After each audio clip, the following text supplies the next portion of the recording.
Hi friends, வீடியோக்கு ஒரு லைக்கை கொடுத்துட்டு நம்மளை ஃபாலோ பண்ணாதவங்க எல்லாருமே ஃபாலோ பண்ணி வச்சுக்கோங்க.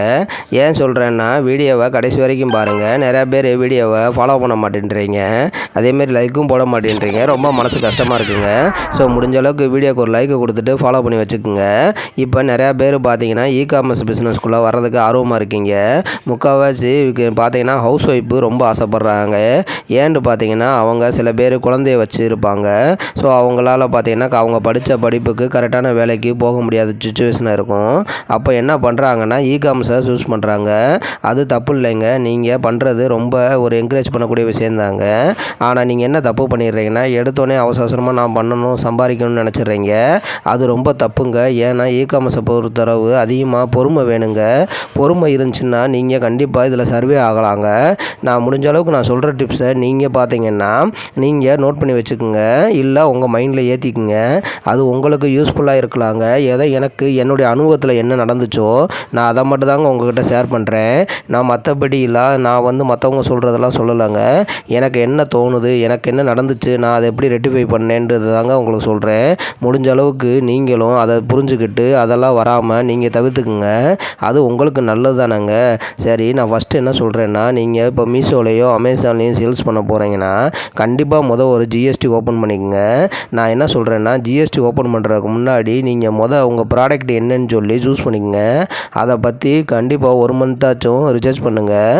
அதை பற்றி நல்லா தெளிவாக தெரிஞ்சுக்குங்க. ஏன் சொல்கிறேன்னா, நீங்கள் ப்ராடக்ட்டை பற்றி எதுவுமே தெரியாமல் இப்போ ஹோல்சேல்கிட்ட பக்கத்தில் வாங்க போனீங்கன்னா அவங்க உங்களுக்கு தெரியாமல் உங்களை ஏமாத்துறதுக்கு கூட அதிக வாய்ப்பு இருக்குங்க. முக்கால்வாசி பேர் ஏமாற்ற மாட்டாங்க, ஆனால் ஒரு சில பேர் ஏமாத்துறதுக்கு வாய்ப்பு இருக்குங்க. ஸோ நீங்கள் அதை பற்றி புரிஞ்சுக்கிட்டு வாங்கினீங்கன்னா ஒரு பொருளை உங்களுக்கும் அதிகப்படியான சிரமம் இருக்காது. ரெண்டாவது, நீங்களும் நல்ல பொருள் வாங்கியிருக்கீங்க மன திருப்தி இருக்குங்க. சரி, முடிஞ்ச அளவுக்கு நீங்கள் என்ன பண்ணுங்கன்னா, பக்கத்தில் இருக்க ஹோல்சேலுக்கு போங்க.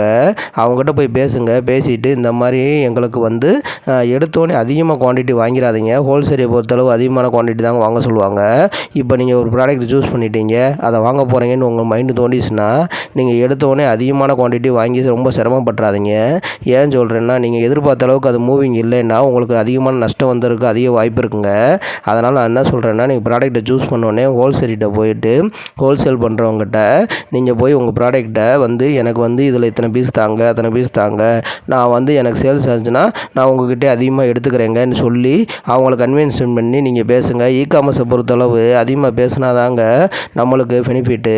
நீங்கள் அதிகமாக நீங்கள் பேசி உங்களுக்கு அதிகமான கம்மியான விலையில் வாங்கிட்டீங்கன்னா நீங்கள் உங்களுக்கு மார்ஜின் வைக்கும்போது கொஞ்சம் பெனிஃபிட்டாக இருக்குங்க. முடிஞ்ச அளவுக்கு நீங்கள் போய் நேரடியாக பேசுகிறதுக்கு நல்லதுங்க. நம்மக்கிட்ட பார்த்தீங்கன்னா நம்மக்கிட்ட நீங்கள் பர்ச்சேஸ் பண்ணணுன்னா ஒன்றுமே இல்லைங்க. மேலே தர வாட்ஸ்அப் நம்பரை கான்டாக்ட் பண்ணி சரி பார்த்தீங்கன்னா கிச்சன் ஸ்டோரேஜ் ஐட்டம் அதெல்லாம் நம்மகிட்ட இருக்குங்க. நீங்கள் அந்த வாட்ஸ்அப் நம்பரில் ஹாய்ன்னு சொல்லி மெசேஜ் பண்ணிங்கன்னா நம்மகிட்ட இருக்க கேட்லாக் நான் அனுப்புகிறேங்க. நீங்கள் அனுப்புனீங்கன்னா உங்கள் அட்ரஸு எதுக்கு எல்லாத்துக்குமே நான் கொரியர் பண்ணிடுவேங்க.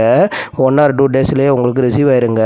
நீங்கள் நம்மகிட்ட பர்ச்சேஸ் பண்ணுறதுக்கு சிம்பிளான வழி தாங்க. ஸோ நம்மளுக்கு தெரிஞ்ச அளவுக்கு பக்கத்தில் ஹோல்சேல் இருந்துச்சுன்னா அவங்ககிட்ட போய் நேரடியாக பேசி முடிஞ்ச அளவுக்கு கொஞ்சம் கொஞ்சமாக பர்ச்சேஸ் பண்ணி உங்களுடைய ப்ராடக்ட்டை சூஸ் பண்ணி வச்சுக்கோங்க. நம்ம நெக்ஸ்ட் வீடியோவில் இந்த மாதிரி நிறைய டிப்ஸு சொல்கிறேங்க. நம்மளை ஃபாலோ பண்ணி வச்சுக்கோங்க. பாய்.